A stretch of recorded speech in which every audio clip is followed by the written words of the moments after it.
ladies and gentlemen. The very word secrecy is repugnant in a free and open society, and we are, as a people, inherently and historically opposed to secret societies, to secret oaths, and to secret proceedings. We decided long ago that the dangers of excessive and unwarranted concealment of pertinent facts far outweighed the dangers which are cited to justify it. Even today, there is little value in opposing the threat of a closed society by imitating its arbitrary restrictions.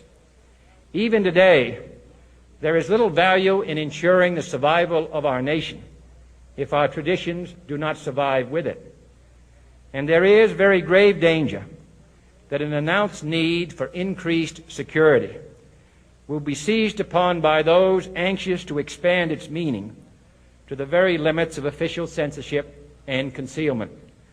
That I do not intend to permit to the extent that it's in my control. And no official of my administration, whether his rank is high or low, civilian or military, should interpret my words here tonight as an excuse to censor the news, to stifle dissent, to cover up our mistakes, or to withhold from the press and the public the facts they deserve to know. For we are opposed around the world by a monolithic and ruthless conspiracy that relies primarily on covert means for expanding its sphere of influence, on infiltration instead of invasion, on subversion instead of elections, on intimidation instead of free choice, on guerrillas by night instead of armies by day. It is a system which has conscripted vast human and material resources into the building of a tightly knit, highly efficient machine that combines military, diplomatic, intelligence, economic, scientific, and political operations. Its preparations are concealed, not published. Its mistakes are buried, not headlined. Its dissenters are silenced, not praised. No expenditure is questioned, no rumor is printed, no secret is revealed. No president should fear public scrutiny of his program, for from that scrutiny comes understanding, and from that understanding comes support or opposition, and both are necessary. I am not asking your newspapers to support an administration, but I am asking your help in the tremendous task of informing and alerting the American people. For I have complete confidence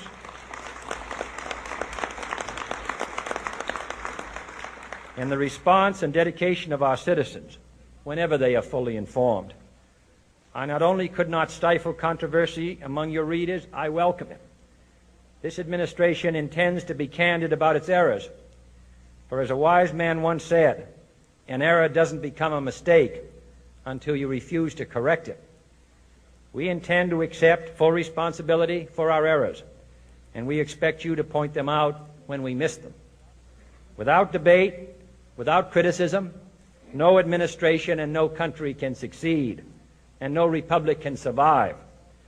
That is why the Athenian lawmaker Solon decreed it a crime for any citizen to shrink from controversy. And that is why our press was protected by the First Amendment, the only business in America specifically protected by the Constitution, not primarily to amuse and entertain, not to emphasize the trivial and the sentimental, not to simply give the public what it wants, but to inform, to arouse, to reflect, to state our dangers and our opportunities, to indicate our crises and our choices, to lead, mold, educate, and sometimes even anger public opinion. This means greater coverage and analysis of international news, for it is no longer far away and foreign, but close at hand and local. It means greater attention to improved understanding of the news, as well as improved transmission. And it means, finally, that government at all levels must meet its obligation to provide you with the fullest possible information outside the narrowest limits of national security. And so it is to the printing press, to the recorder of man's deeds, the keeper of his conscience, the courier of his news, that we look for strength and assistance, confident that with your help, man will be what he was born to be, free and independent.